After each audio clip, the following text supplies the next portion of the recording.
Hey guys, Rotterdam here, and today I'm with the ThiEYE Dr.X. This is basically, supposedly, one of the best selfie quadcopters you can get. It's a really small quadcopter, and as you can see, definitely the competition for this guy is the DJI Tello.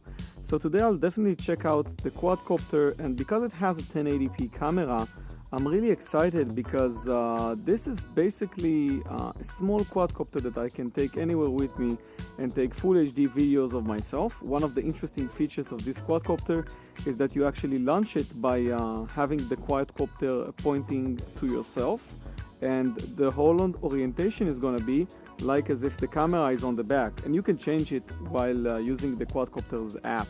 It doesn't come with any remote control, but you control it with your mobile phone. So that means you just take your phone anywhere, obviously, and you have the quadcopter in some kind of case, and that's it.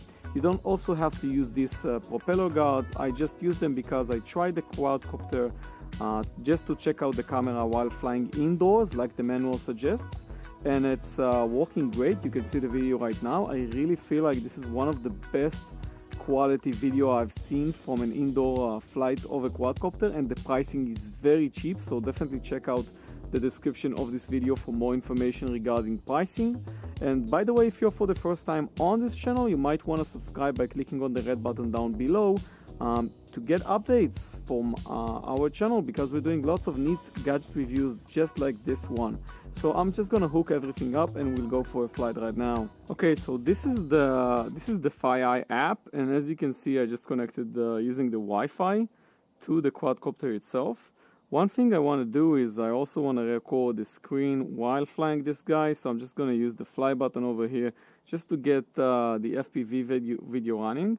I must say that the angle of view is really good. I really like the way that the camera is positioned on this quadcopter. I feel like they've done a good job, and I didn't feel like I have to change it. It really took good selfies of me while I was flying around my house. So this is gonna start the record procedure on my phone. And to get started, all I have to do basically is always calibrate the quadcopter before flight. That's just my way of doing things. You don't have to do it, obviously. And then press on the takeoff. When I'm doing that, you will see that the quadcopter goes to a certain height. And one of the things they mentioned on the manual is that you might have loss of control when you have like some kind of flooring that has the same color, but this flooring has a pattern on it, and as you can see, the quadcopter deals with it really well. I'm also seeing the live video feed here, and it looks amazing. To go back, all I have to do is just press this gimbal, and obviously this is virtual gimbal. I'm just seeing myself over here. I can always record photos, obviously, just like I'm doing now. I really wish there was like a timer on these photos. I haven't found a feature to do that. I'm just gonna press it again. And I'm also gonna take video.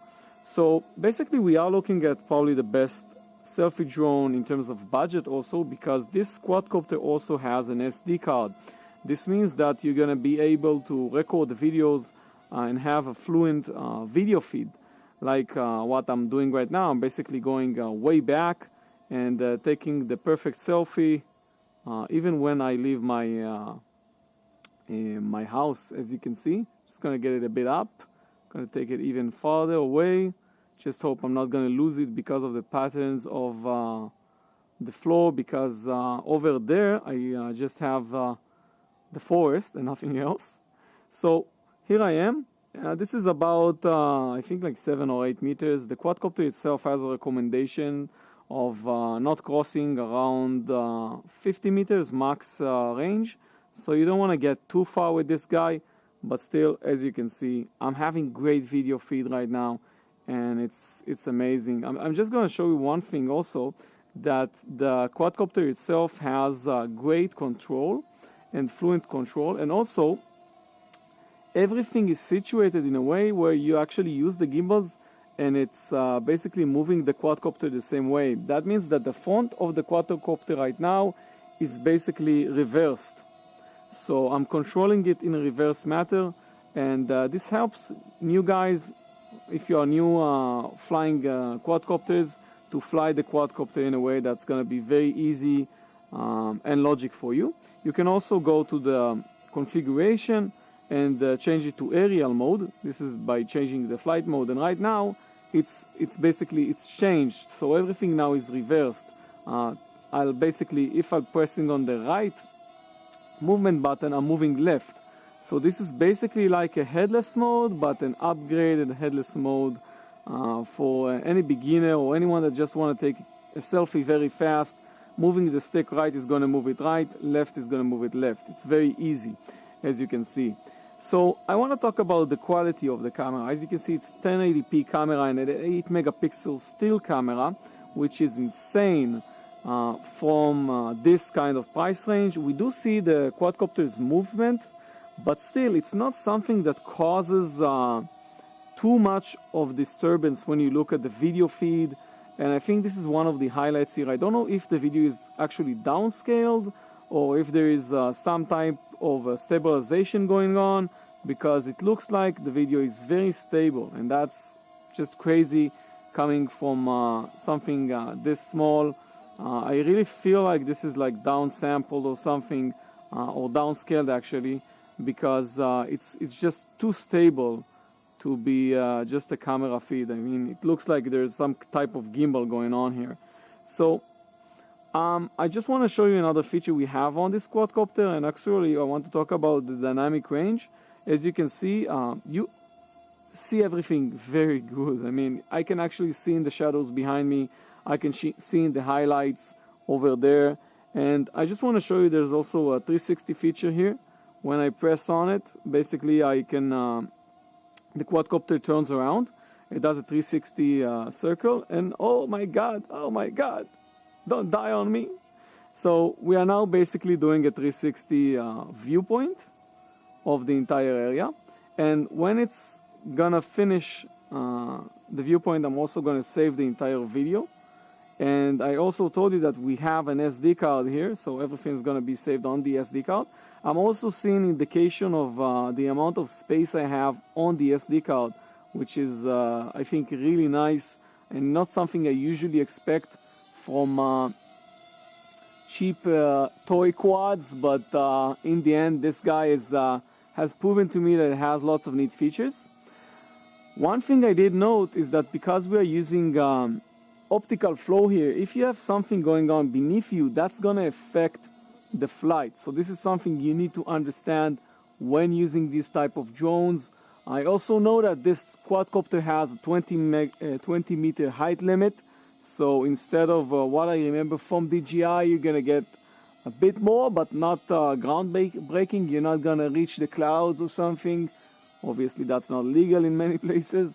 Let's do another 360 viewpoint right now. I'm just going to press on the 360 spin flight, and we're going to see the quadcopter basically take a spin and record everything in its vicinity.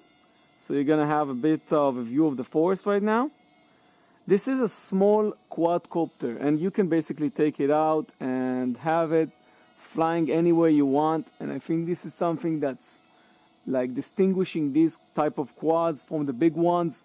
And I think this is what I like in most of these small quadcopters, that the fact that you can just get them and fly everywhere you want. We are seeing a very good optical flow with this quadcopter. I feel like I'm getting like total control over the quadcopter itself, and I just love what I'm seeing. I pressed on the auto land feature, or no, I just pressed on the low battery land now. Okay, so I did get a low battery warning, and the quadcopter landed. It seems like I got around 6 minutes of flight time from this guy, and by using the phone I'm actually seeing that I'm at 6% battery. So this is something you might want to know about this quadcopter. You do need probably more batteries in the end if you want to have a long flight time. We are seeing that over here we have the optical flow mechanism. This is the turn on and off button, by the way. If I want to turn off the quadcopter, all I have to do is just press it for 3 seconds, and you'll see that the LED lights, they basically turn off, and that's it.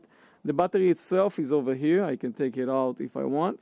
And also I'm seeing that this is where you put the SD card, which I currently have a 16 gigs on it.